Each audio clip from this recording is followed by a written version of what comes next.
Jai Hind and good evening to you all. Let us celebrate today the birthday of our national anthem. Surprised indeed. But let us discuss on the history on basis of which we are claiming today's date as the birthday of our national anthem. On 11th of September 1942, the national anthem of Free India was accepted and played for the first time in exile under the leadership of none other than Netaji Subhash Chandra Bose in Germany. So let us go back to the starting of this history. Netaji, after starting from his residence in Elgin Road, Calcutta, on the midnight of 17 January 1941, reached Germany around middle of 1941 by overcoming all kind of difficulties and all possible challenges. And Netaji, with his experience in his political career, he was determined that India should have a parallel government and a parallel army to fight her own war of independence like any other nation or any other government does, because it was a war of independence against the British government and against the Allied forces, as that was the wartime. So after reaching Germany, Netaji started to develop an organization which would have two parts. One is the administration and the civil part, and one will be the armed forces part. And finally, this civil part of the administration came up as Free India Center on 2nd of November 1941. And those who joined Netaji at that time, the Indians living in Germany and other parts of Europe, were N.G. Gana, M.R. Vyas, N.G. Swami, A.C.N. Nambiar, Abid Hassan, Dr. Ambik Majumdar, Sri Girija Mukherjee, and few more. And when this Free India Center started its journey officially on 2nd November 1941, few decisions were taken. Number one, Jai Hind phrase were taken and accepted and decided as the way of greetings between any two Indians. Number two, all accepted Subhash Chandra Bose as Netaji. Number three, Indian national flag was accepted as the national flag used by Indian National Congress, but with a minor change. Subhash Chandra Bose replaced the spinning wheel at the center of the flag with the springing tiger, rather the attacking tiger of Tipu Sultan in his flag. And Tipu Sultan used this royal symbol during his battle against the British. So a tricolor with a springing tiger at the middle of the flag were taken and accepted as the national flag of Free India. And here, after detailed discussion, the Jana Gana Mana Adhinayaka Jayo He by Rabindranath Tagore was selected as the national anthem of Free India. And on 11th of September 1942, there was a conference in Hotel Atlantic of the city of Hamburg in Germany, and the mayor of Hamburg city joined the conference as the representative of Germany, and many more political personalities represented their own countries and joined that conference, and Subhash Chandra Bose joined that conference as a representative of India. And before this conference, the Radio Symphony Orchestra of Germany asked for a notation of the national anthem of India.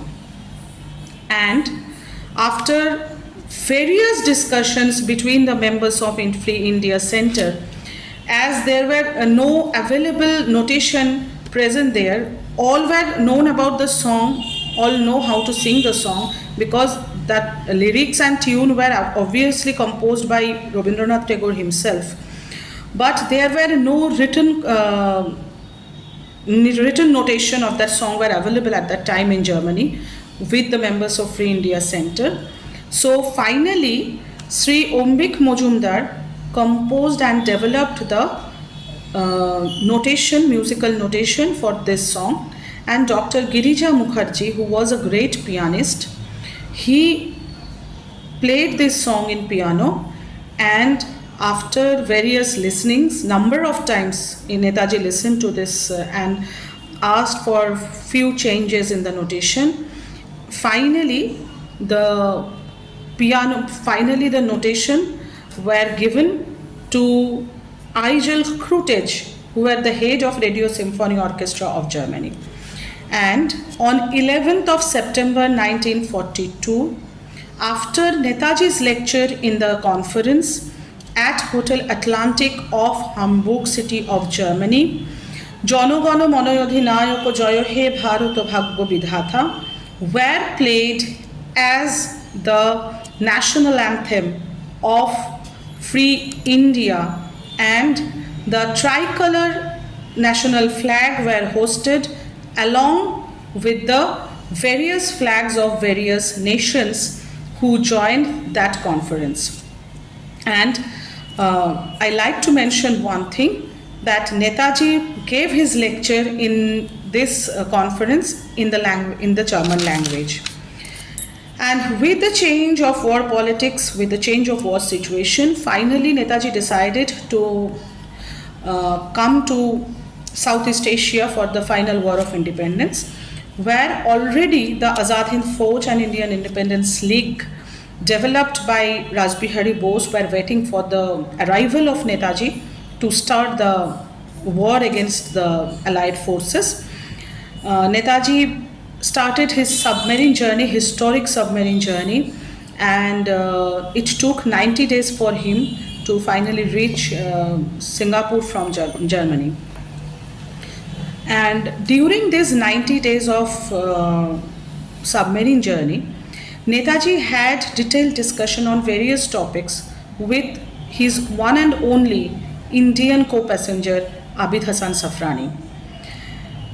They discussed on the constitutions, they discussed on the addition of women combat force in Azad Hind Fauj, and they discussed about various topics to develop a provisional government and to develop an army under that provisional government for our war of independence.